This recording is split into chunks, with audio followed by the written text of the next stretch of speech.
Hey everybody, welcome to Dopamine, the show that is like a Jean-Claude Van Damme film. Just stupid fun. Today on the show, I wanted to talk about the concept of alone.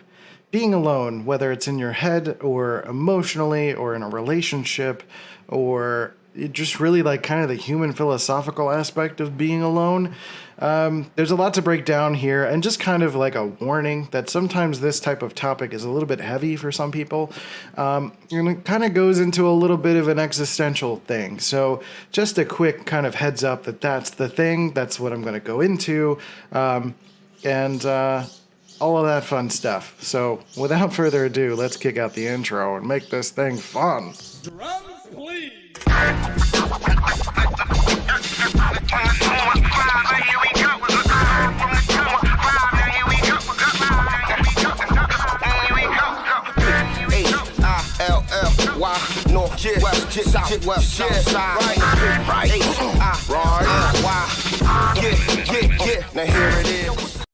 All right. So I messed up the thing again on screen, but that's fine. Today on the show, we're talking about this concept of being alone. It's something that is tricky for a lot of people. You know, a lot of people don't like to be alone, and some people love it. So that's really what I wanted to weigh on, is like this difference between how people approach being alone and how people feel about being alone. This is not something I got a chance to do a little bit of market research on, so I might come back and see what people feel about this episode. Or if you guys are in the Dopamine group, which is where I'm recording this, please leave your thoughts on this concept, whether it's what I talk about or what makes you, what the word alone makes you think of. How do you feel when you see the word alone? Does it excite you? Does it scare you? Do you fall into, oh, just burped, sorry. Do you fall into some sense of existential dread? You know, is it hard for you to do that? So, or talk about being alone? So I guess one of the first things we can kind of talk about is, well, that I'm recording this in the Dopamine group, so please, if you want to see live recordings of this episode, of this show, which usually happens sporadically through the week, I'm thinking of doing these on Saturdays around noon or 1. I record like 2 episodes in a row so that they can get posted the following week, and that's what I'm doing today. So there was a live show not long before this one, and I talked about the previous topic, and now I'm recording this one. So that's where you can join us for conversations, adding your thoughts and comments as I'm speaking, and we can kind of make this a little bit more of a dynamic conversation. But for the most part, I'm pretty much used to talking by myself.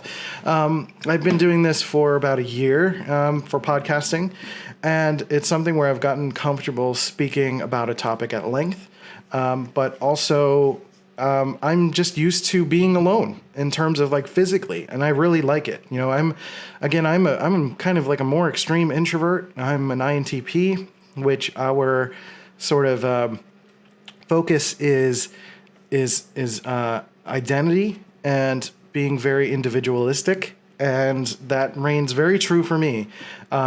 And if it wasn't for any kind of a desire to have a relationship and a close bond with someone, then I would probably spend all of my time alone, to be honest.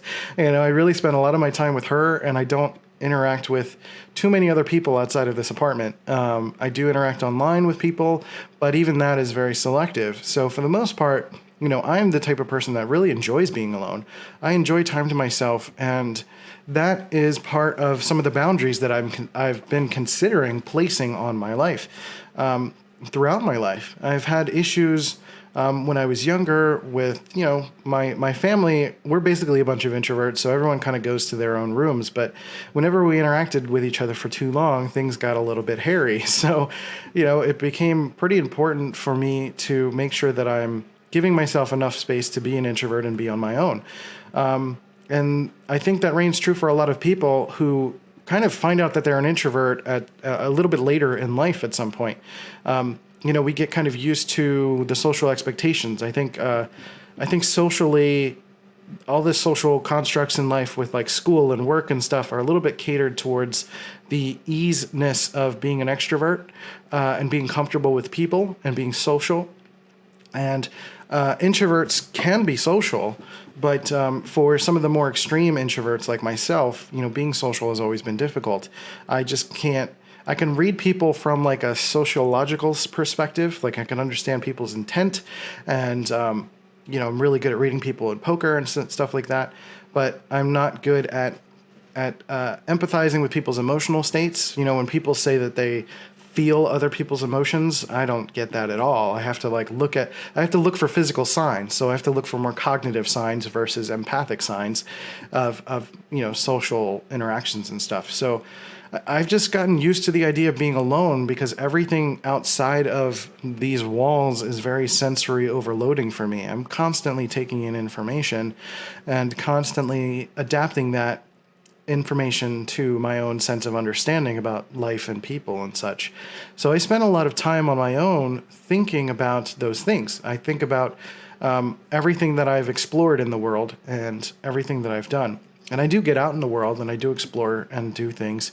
But for the most part, I can spend long spans of time on my own, which is why I'm able to have 2 podcasts and record them on my own and do all these videos and such, because I spend a lot of time on my own. Molly's at work, and it gives me time to work and think on my own, because if I have to be in a place where I'm having to express my internal thought process to other people, things go a little bit slower, and for me, I just don't like that. It feels very inefficient, and I don't like to have to navigate emotional states of people and figure all that stuff out. So, for me, being alone is actually a good thing. I like it for the most part. In terms of like relationships and connections, I still do value that sort of stuff too. So for me, having deeper connections with people is pretty important. And that means I can't just do shallow small talk. I can at like coffee shops and stuff. I can say hi, I can be nice, and that's something that I've learned over time to be better at that sort of thing. But I also learned that through, my dad's a sales guy, so I've learned how to connect with people with an intent. I took the DISC test once, the DISC test, which I think is fairly reductive, but there's some useful information in there. Where I learned through that, and it makes perfect sense, that I am nearly 100% an extrovert when it comes to business. And it's very true. When I have an intent and I have an agenda, and I have, or someone is paying me to speak to them, I could totally turn it on and I could speak to you all day long. The same thing with this podcast. If outside of this podcast or outside of personal or professional things, I'm not very talkative. Molly and I talk a lot because that relationship is very valuable to me, and connecting individually with her is super important. And I think it's really nice to be able to express how I am and who I am, in a more natural way to someone who's very understanding and is willing to listen to me in that sense. So that kind of transitions me over to kind of like romantic relationships, because for me, friendships and romantic relationships are a little bit similar in terms of the depth of quality that I prefer to have in friendships as well as in a relationship.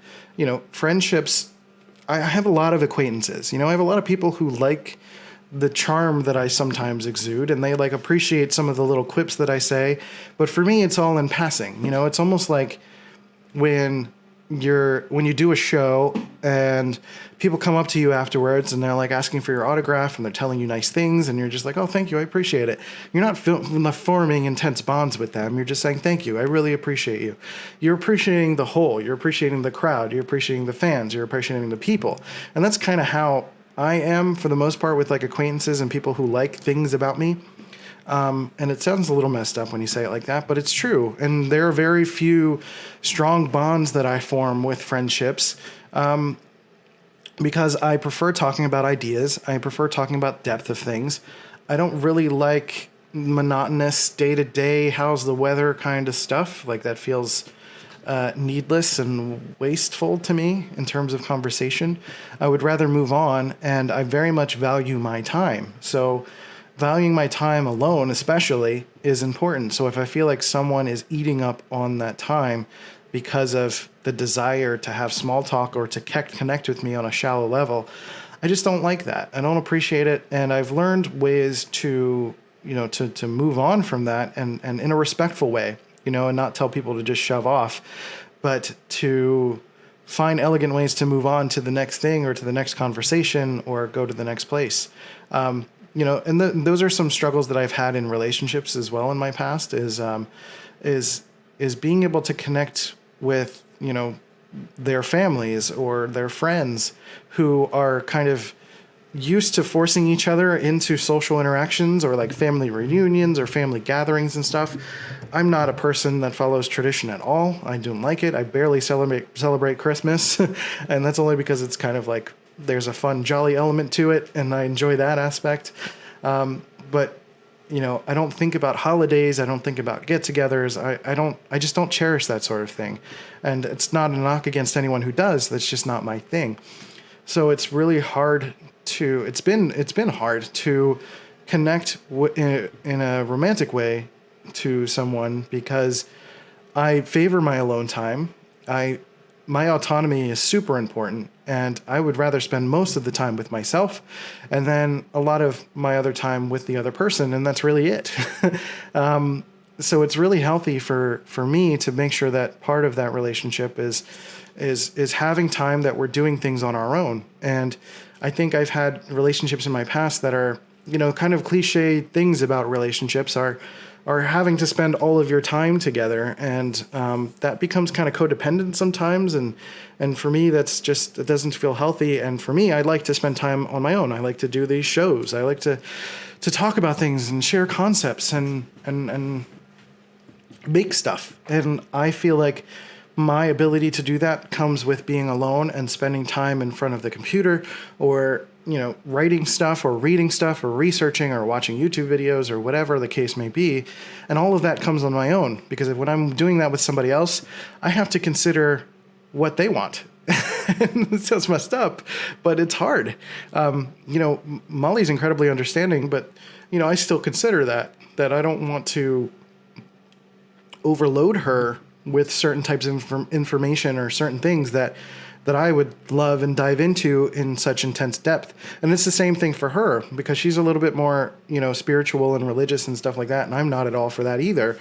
So we talk about that and find ways to bridge those discussions. But for the most part, that's her journey. And, she needs to find the room to work on that too. And she'll talk to me about it, and we'll work through those things. But if I were to listen to that all the time or be involved in that all the time, I might accidentally include my own cynicism in it, and it wouldn't be very helpful in our relationship. So it's for me, it's been about years of trying to find ways to strike that balance and create those boundaries when it comes to, talking to my partner about how much time I need to myself, and not feeling guilty or being guilted about that time that I need. Because that's just my natural state. And that's kind of the tricky thing about INTPs in particular, is that we're kind of like this paradox where we want to spend all of this time on our own, but we don't want to be lonely. Like, I don't want to not have a partner. I really enjoy having a partner and someone who really respects and appreciates who I am and the knowledge and things that I input into the world. And, the value that she provides me as well is super valuable to me. So if I was feeling alone versus being alone, that's a very different thing, which I think is another thing we can transition into, is feeling lonely versus being alone. And, feeling lonely is, again, that's something that kind of translates differently to different people. It's something that, learning through Myers-Briggs and stuff has helped me to realize more so that my way of thinking is not the way that everyone should think, which is a problem I've had a lot of my life, because everything just rationally makes sense to me. But other people are other people, and they have their own upbringings, and they have their own brain chemistry, and they have their own cognitive functions and the way that they approach the world. So people feel differently and lonely in different ways. Some people are quicker to feel lonely than others. Some people think about it in the grand scheme versus being right now. Some people don't physically like to be alone. My ex-wife, with all due respect to her, she didn't really like to physically be alone. And that was an impasse that we had. And sometimes that feeling of being lonely translates, like I said, differently to different people. So if you're a person who is very people focused, your capacity for being alone is going to be much lower. Your focus on wanting to be around other people or communicating with other people, or at least tricking your brain into feeling like you're communicating with other people, is going to be important for you to put a lot of energy and focus on, and create certain boundaries to allow that to happen, or open certain doors to allow that to happen. Whereas with me as an INTP, or different types, INFJs, ISFJs, things like that, don't really they kind of play with this idea of being alone, or feeling lonely versus being alone. INFJs, for example, often feel very lonely because they're a feeling type, and they're one of the most unique types in the world, and they tend to want to connect very deeply and strongly with people on an emotional level, but on their emotional level. And that's the difference. And the very specific thing about INFJs is that they have very strong convictions. They have very strong thoughts on things. They have very, very narrowed, very specific perspectives on ideas and things, but they play a lot within that space. And they want someone who respects and appreciates them wholeheartedly in that sense. My dad and I, he's likely an INFJ or an ENFJ, and he very much appreciates when somebody's on board with him, on board with his line of thinking and whatever. And sometimes when they feel like they're being threatened, their perspective or whatever's being threatened, they can kind of lash out and be very sensitive. And a lot of INFJs will talk about feeling lonely, even in relationships, even when they have kids, even when they have a lot of family around. They'll feel lonely because they're looking for something more. They're looking for feeling depth and cognitive attachment and emotional attachment to somebody, and being able to talk about deep concepts all the time. And frankly, everyone's not like that. And it takes a little bit of work on both ends to both find the right people that will make you not feel lonely, but also it's really that one thing. It's just looking for people who will make you not feel lonely, and having to give a little bit more to get to that point. So I had a recent conversation with somebody who is an INFJ about that.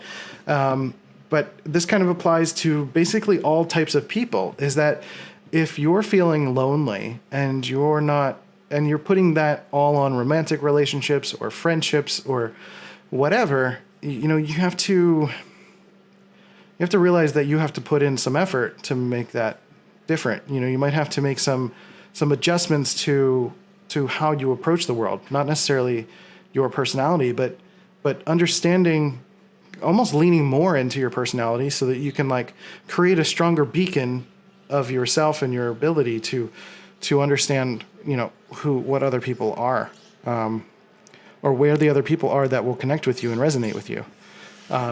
If that makes sense. Basically, you're trying to tune your strengths of your personality, whether you're an intense feeling type or an intense intuitive type, or more technical, where you're very outwardly expressive or internally expressive. Finding ways to hone those skills so that you can, attract the other people in your life that will make you not feel so alone. Loneliness often is about being misunderstood or underappreciated, right? So when you can kind of cultivate your own strengths as to who you are, that will help you to be able to strengthen that beacon of attracting people who fit your scope of life, that fit the energy that you're putting off. If that totally makes sense, And then we can kind of wrap up with talking a little bit more about kind of aloneness in the existential sense. And I'm not trying to get to a point where this is like a depressive thing, but when you really think about it, we are the only person in our lives that we're going to spend 100% of our time with. We're going to hopefully understand ourselves more than anyone else could. So it's almost not fair to put our happiness, our health, our desire to not feel alone or to feel alone or to set boundaries, whatever. It's almost unfair to put that on anyone else, because, it's going to sound kind of sad and lonely, but not everyone who's presently in your life is always going to be there. people lean on like, oh, my puppy makes me happy, but the puppy's going to pass away. I'm sorry. That sounds so horrible. I don't mean it to be depressing, but I'm just saying that if you work a little bit harder to fortify your internal understanding and not leaning on other things, that you're just going to last longer. You're going to be able to build your strength of being physically alone, or finding ways to not feel so alone by finding ways to attract the right people in your life. So really what I'm trying to get at with the existential aspect of being alone from the human perspective is just that, we need to take 100% responsibility over who we are and what we do and the choices we make and the boundaries we set. Our lives are not someone else's. They're not your mother's, they're not your father's, your spouses, your friends. They're not your bosses. It's not your boss's life. It's not your HR rep's life. It's not your lawyer's life. It's your life. You're the person that's always making the decisions in your life about what you want, what you can tolerate, what you want to be around, what you want to do with yourself, who you want to bang, who you want to stay away from. All of those decisions are yours because you are 100% yourself, 100% of the time. And from now until the day you die, that is the way it's going to be. So again, I apologize for the heaviness and the existentialness of it, but that's the truth. I appreciate my partner so much. I appreciate my family so much. I appreciate everyone that I come in contact with who has said positive things and has supported me and helped me in so many ways. My son, I haven't even met him, and I know he's amazing. And there are just so many things that I know are going to be such strong motivators and things that'll make me not feel lonely in my life. But, ultimately it's up to me to make sure that I'm kind of shifting my way of thinking to allow myself to accept the love that's coming in, but also be able to cultivate love when it's not coming from an external source. So I hope that makes sense. So yeah, that's the gist of what I wanted to get at. That is a heavy topic. I need to go rest for a little bit. But yeah, this is a pretty big, important topic of being alone. So let me know what you think about that. What do you think about the existential aspect of being alone, relationships, friendships, and then physically? Do you like to be alone? Do you prefer to be out in the world with other people, or in nature, or indoors, or outdoors? What is your situation like? And are you even aware of it? Is this something that you maybe need a little bit of help? Maybe you used to think that you're one type and you're very obviously another. Like Molly, for instance, has said that when she was younger, she thought she was an introvert because she's an artist, and artists are usually introverts, but she's very much an extrovert. And in seeing her work a room with people is like amazing to watch. Like her superpowers are in action. She's exploring. She's going from one person to the next and gathering information from people and getting a gist for the room and feeling how the essence of everything is. So that has been helpful for her to eventually understand more about who she is as an ENFP. And me as an INTP has allowed me to not feel so bad about wanting to be alone all the time, and not feel bad about setting the boundaries that I want to set. But also realizing that extroverted exploration is also important for me too, which is my second function on my stack. So with that, I wanted to let you guys know that I do these identity explorations through consultations. So if you go to calendly.com/cnotemedia/MBTI, you can set up a chat with me. The first chat's for free. It's a 45-minute to an hour chat about your type. I tell you everything that you want to know about your type and how it relates to your life. And then if it's something where you want to explore something more specific, like relationships or workplace stuff, or learning more about yourself, or learning about other types, your spouse's type or whatever, so that you can better navigate your relationship with them, then we can talk about pricing models for that. So again, I recorded this in dopamine.group, so please join that, dopamine.group, not group, DOPEAMINE. Please answer the questions. If you don't answer the questions, you do not get in the group. I will be recording these episodes in the group, and that way you can interact with me during this recording, and it'll be a jolly good time. So one last programming note. I just launched my podcasting course, which is talking about everything that I know about podcasting from conception to execution. So you go to cnote.thinkific.com. I'll come up with a better short URL in the future, but if you want to check that out, cnote.thinkific.com, you can check out the course there. It is 70% off until June 8th, so go, go, go. That's everything. I'm going to kick this off with the outro, but I appreciate you guys. Take care of yourselves and each other. Whether you're alone, feeling lonely, please talk to each other, take care of each other, be good to one another, and go do some fun things. Love you guys. Mwah. Hey everybody, thanks for watching and or listening. If you thought this was a dope show, but wait until next week because it's always going to get better. That's kind of the point, isn't it? If you would like, please go to iTunes or Stitcher or wherever you listen to podcasts, and please leave us a positive review. Or, if you have a problem, let me know and I'll try to fix it too. But if you're watching on YouTube as well, please hit the like button, subscribe, hit all the comments, all that good stuff. We appreciate the love. We appreciate you guys.